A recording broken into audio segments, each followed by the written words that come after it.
Здравствуйте, с вами снова Фантом. Серия «Заметки о магнитостатике».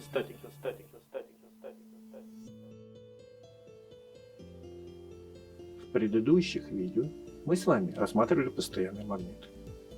Скажу сразу, эта тема кажется неисчерпаемой. Мы пока не рассматривали взаимодействие нескольких магнитов. Некоторые комбинации магнитов, расположенных на строго определенных расстояниях, обладают поистине необычными свойствами. Или, например, вопрос взаимодействия магнитов и магнитомягких ферромагнетиков. В этой области также можно найти много весьма любопытных моментов. Однако дадим вопросу созреть. Давайте немного сменим тему и на время отложим рассмотрение постоянных магнитов.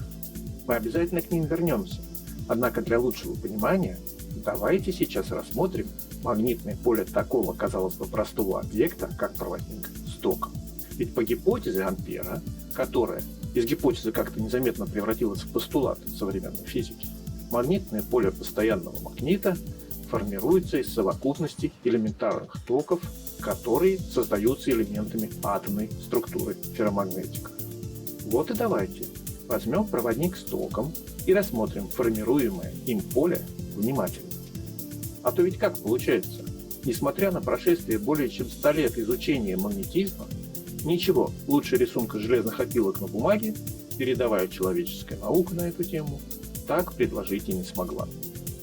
Итак, начнем, как обычно, с того, что говорят нам учебники. Наука говорит, что линии магнитного поля вокруг проводника имеют форму концентрических окружностей. Многочисленные опыты вроде бы это подтверждают. Все о проводниках вроде бы известно. Так чем же может быть интересно магнитное поле проводника? Да хотя бы тем, что это, пожалуй, единственный вариант магнитного поля, у которого даже согласно официальной науке нет полюсов.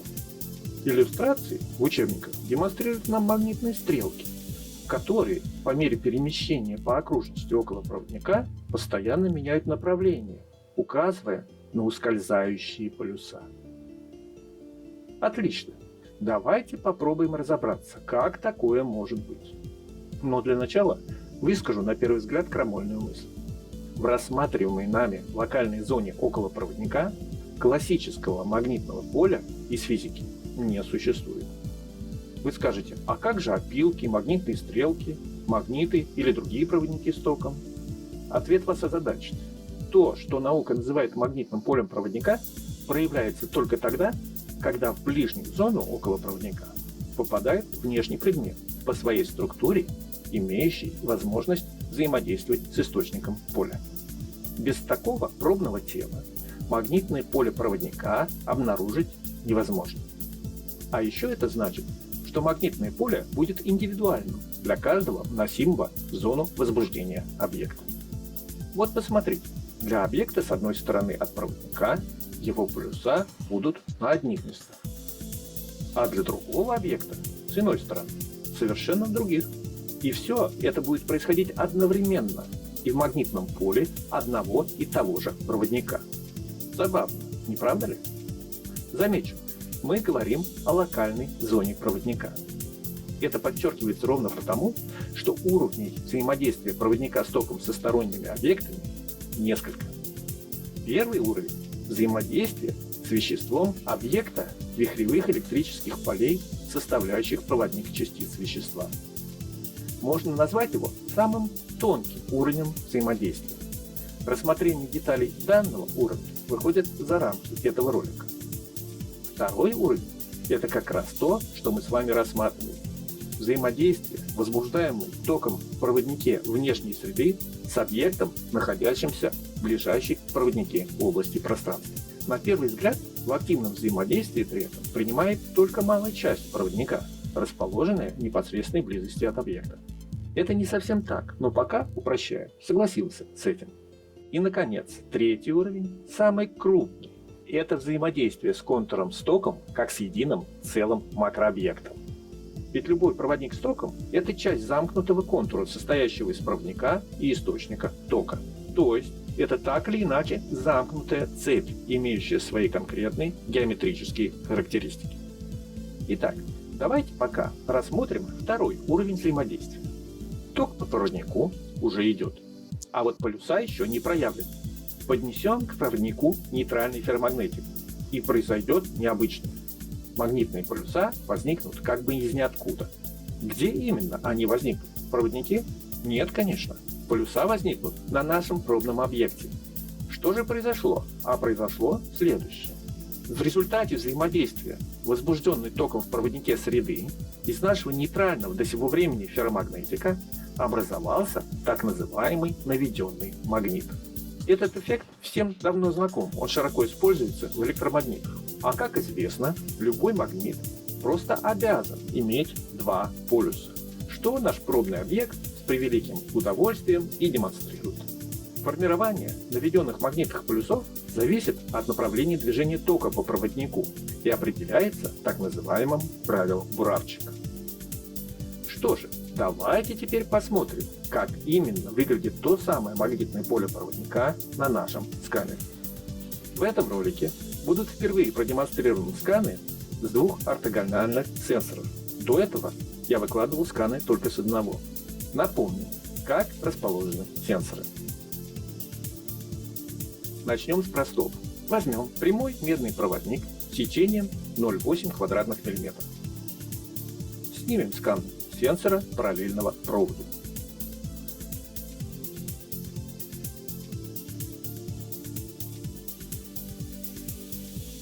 Посмотрим на изолинии в этой области.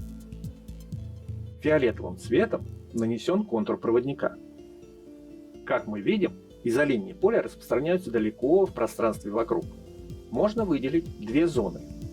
В центральной зоне изолинии расположены достаточно плотно. По-настоящему мы видим только часть изолиний, и сверху и снизу они замыкаются, образуя кольцевые контуры. Как это происходит, мы увидим несколько позже в этом ролике. В дальней зоне изолинии увеличивают свою ширину и расстояние между собой. Теперь давайте посмотрим показания бокового сенсора. В нем мы также видим две группы изолиний.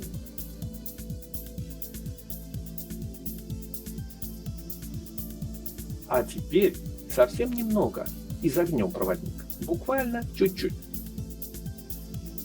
На скане напряженности мы видим, как изменилась форма проводника. А вот на скане изолиний нас ожидает сюрприз. Смотрите, около частей проводника, примыкающих к зоне изгиба, образовались обособленные кольцевые структуры из вихревых объектов. И это несмотря на то, что изгиб проводника был совсем незначительным. На скане с бокового сенсора форма изолиний изменилась согласно изгибу проводника, однако никаких качественных изменений рисунка изолиний не произошло. Теперь давайте посмотрим, как меняется напряженность поля в плоскости перпендикулярной проводнику, так как рисуют там в учебниках.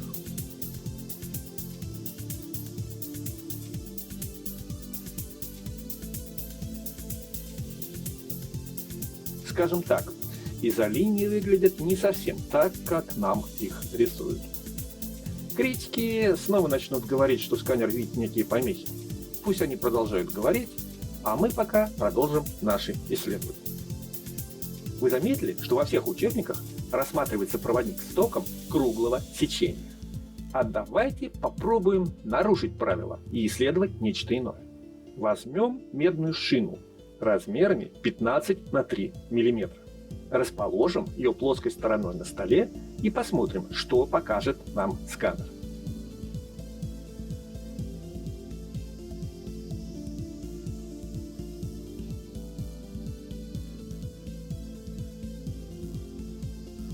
Верхний сенсор в центральной зоне практически не видит изолиний.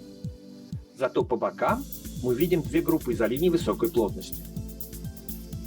На виде с бокового сенсора вся поверхность шины равномерно занята изолиниями. В пространстве с боков от шины изолинии утолщаются и становятся более редкими.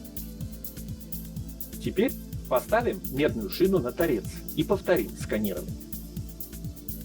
Первое, что выяснилось, это то, что для создания такой же напряженности магнитного поля, как для плоского расположения, в торцевом варианте было необходимо увеличить ток через шину в 2 раза. Форма кривой на срезе, как мы видим, принципиально не изменилась. А вот рисунок изолинии на виде сверху претерпел значительные изменения. Несмотря на то, что шина стоит на торце, изолинии повышенной плотности мы можем видеть на расстоянии до 8 мм от ее центра. Создается впечатление, что шина как будто продолжает лежать плоско. На виде с бокового сенсора мы видим то же самое. А теперь давайте сделаем еще более безумный эксперимент. Посмотрим, как распределяется магнитное поле на отрезке одностороннего фольгированного стеклотекстолита размерами 58 на 120 мм, по которому идет ток. Подсоединим провода для ввода тока к серединам коротких сторон этой платы и снимем скан. Мы видим странное. Максимумы напряженности магнитного поля следуют не кратчайшими путями между точками подсоединения проводов, а по краям нашей платы. Посмотрим на карту напряженности с верхнего сенсора. Покажем карту изолинии. Как мы видим по бокам, те самые мелкие изолинии напряженности, о которых мы говорили ранее, замкнулись в кольцевые образования. На предыдущих проводниках мы просто не имели возможности видеть места резкого изменения геометрии проводника. Поэтому линии там и казались нам прямыми. На данном же проводнике углы платы нарушают линейную геометрию, и вокруг них сразу образуются центры кольцевых структур из изолиний. Посмотрим, что нам покажет боковой сенсор. Мы видим, что в центральной области боковой сенсор практически не показывает нам флуктуации изолиний, хотя согласно физике они там быть должны. Ну и чтобы довести наши эксперименты почти до абсурда, давайте возьмем плату из стеклотекстолита размером 30 на 40 мм, но подадим ток необычным образом. Не через середины сторон, как в прошлый раз, а через углы. Снимем скан. Мы видим то же самое, что на предыдущем скане. Максимумы напряженности магнитного поля следуют не кратчайшими путями, а по краям платы. Посмотрим, как меняются 2D-графики распределения напряженности по срезам.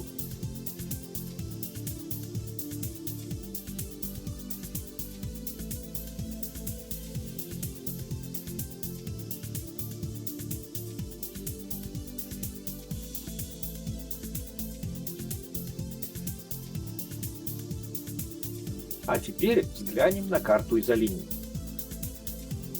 И тут мы увидим совершенно иную картину, чем на предыдущем проводнике. Практически вся поверхность нашего проводника стала заполнена вихревыми образованиями, характерными для зон так называемой стенки Блоха у постоянных магнитов. Они как бы излучаются местами ввода тока в углах проводника, а затем распространяются по всему пространству внутренней зоны проводника. Необычная картина. Подобные метаморфозы связаны с чисто геометрическими факторами расположения точек ввода тока и соотношением длины сторон такого проводника. Детальное рассмотрение данных аспектов требует начала выпуска новой серии видео. Возможно, когда придет время, такая серия будет выходить под рабочим названием «Этот вихревой мир». В следующем видео мы рассмотрим, как из проводников формируется кольцевой контур, и увидим уникальные сканы с деталями магнитных полей подобных объектов. Засим давайте завершим сегодняшнее видео. Благодарю вас за внимание. Увидимся в новом видео. С вами был Фантом.